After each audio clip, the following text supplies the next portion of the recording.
¿Qué tal, grupo? Espero que se encuentren bien, les mando saludos.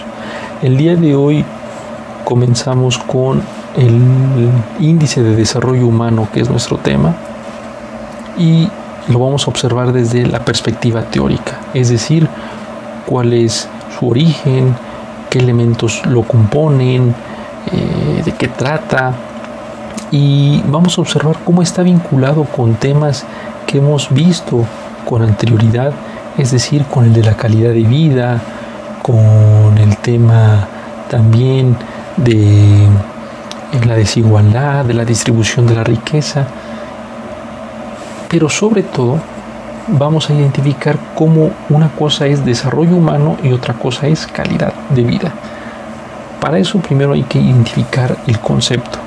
Por desarrollo humano vamos a entender la creación de un entorno que potencialice tanto las habilidades como las actividades que desempeña el ser humano. Esto con el fin de alcanzar una vida más digna y también con el fin de que haya un mejoramiento de la sociedad, es decir, que haya más riqueza, que haya mejor salud, que haya una mayor educación y muchos otros factores como lo es el medio ambiente o la alimentación.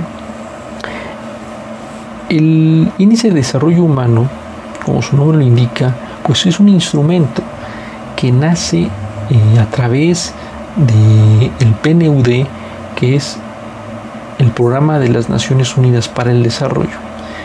Este programa se dedica a dar asesorías, a dar consultas, y es un programa que se comunica con los países, se coordina entre ellos, pertenece obviamente a la ONU, para indicarles cómo van mejorando respecto al desarrollo humano.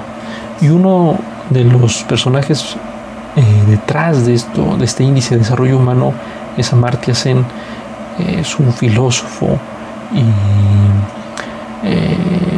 teórico social hindú que habla precisamente sobre la mejor distribución de la riqueza y la injusticia social.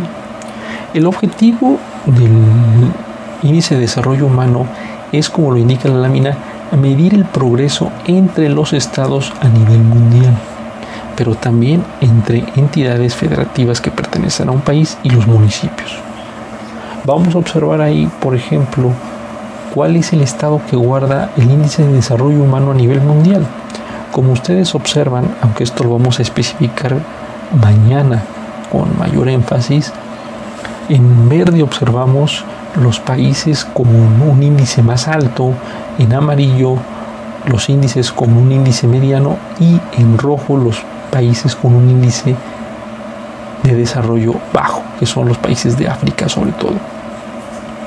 Este instrumento se conjuga con tres elementos.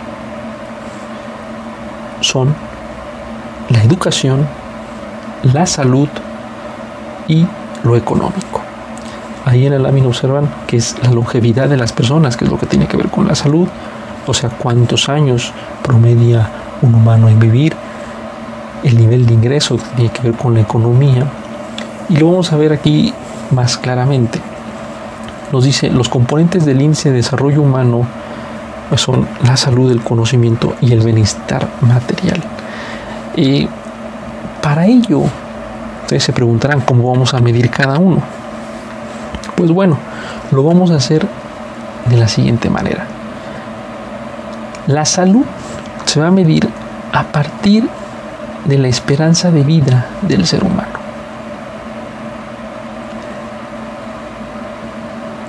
Lo económico se va a medir a través del Producto Interno Bruto, vamos a explicar más adelante qué es, y la educación a partir de la alfabetización, es decir, cuántos humanos está garantizada su educación escolar. Comencemos con el primero, el Producto Interno Bruto, con las siglas PIB. El Producto Interno Bruto, de manera pues muy general, es lo que produce un país en términos de bienes y servicios en un periodo de un año regularmente. Ahí observamos en la lámina estos bienes y servicios, es decir, son las actividades primarias, secundarias y terciarias de un país y lo que gana a partir de llevarlas a cabo. ¿Cuánto ganas al producir actividades primarias? ¿Cuánto ganas al llevar a cabo actividades secundarias? ¿Y cuánto ganas con tus actividades terciarias? Ese es el Producto Interno Bruto. Y como observamos en esa gráfica, pues el Producto Interno Bruto lo acaparan los Estados Unidos, China y Europa, que son los países y regiones más ricas del mundo en términos económicos. La educación se va a medir a partir de los años de escolaridad. ¿Qué quiere decir esto? ¿Cuánto tiempo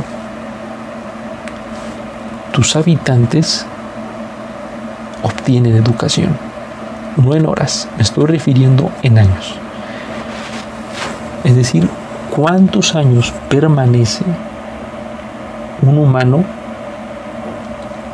siendo educado en las escuelas? Nos referimos obviamente a educación escolar. Ahí observamos en la lámina que México ocupa un promedio de escolaridad en el mundo pues hasta prácticamente el lugar 100, mientras que los primeros lugares está ocupado por Alemania, Suiza, Estados Unidos. Es decir, son países donde los habitantes tienen garantizada su educación escolar por mayor número de años. O sea, pueden alcanzar grados de universidad, grados de doctorado, de maestría, a diferencia de países del África, donde solamente a veces alcanzan la secundaria o la preparatoria. Esto no quiere decir que sea para todos, pero sí es más fácil que en un país como Estados Unidos, como se observa en este mapa, o en Europa, o en Canadá, pues puedas llegar a tener una educación universitaria, a diferencia de países del centro de África, donde en nivel promedio solamente puedas estudiar hasta la primaria o hasta la secundaria. En cuestión de salud, que es el tercer componente, lo vamos a medir a través de la esperanza de vida. ¿Qué quiere decir esto?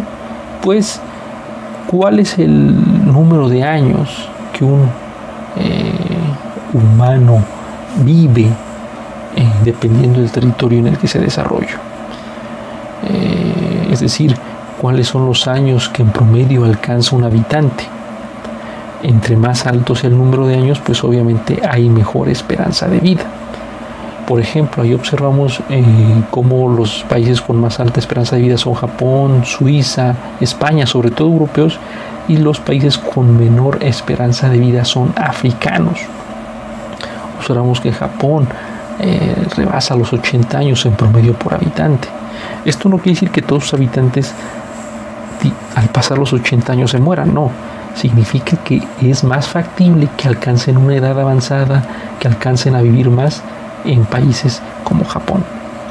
Y ahí observamos también el mapa que nos indica los países en verde, claro y oscuro, los que ofrecen mejor esperanza de vida, y en África países con menor esperanza de vida. Y llegamos al final de la presentación solo para mencionar un aspecto. El índice de desarrollo humano no es lo mismo que la calidad de vida. Vamos a entenderlo poco a poco. Primero, observamos una cita de Aristóteles, en donde nos dice que la riqueza no es el único bien. Y sí es cierto. Hemos observado en anteriores presentaciones cómo la riqueza era lo que dominaba, la riqueza económica. Pero el humano se ha dado cuenta, con el paso de los años, que la riqueza económica no lo es todo. Porque, insisto, puedes tener una riqueza económica pues avasalladora, puede un país crecer mucho, pero si descuida otros factores no va a tener una vida digna. Y para eso se elabora el desarrollo humano, que toma en cuenta educación, salud y economía. Pero no es lo mismo que calidad de vida, porque la calidad de vida, como ven en esa infografía, la calidad de vida involucra otros elementos que ya hemos visto, como la seguridad, el medio ambiente, acceso a derechos, a la información. Y esto es con lo que quiero que se queden. Primero, identificar los componentes del desarrollo humano, para después también tomar en cuenta que la calidad de vida es el bien supremo al que aspira la humanidad en este siglo XXI. Nos vemos en la siguiente clase.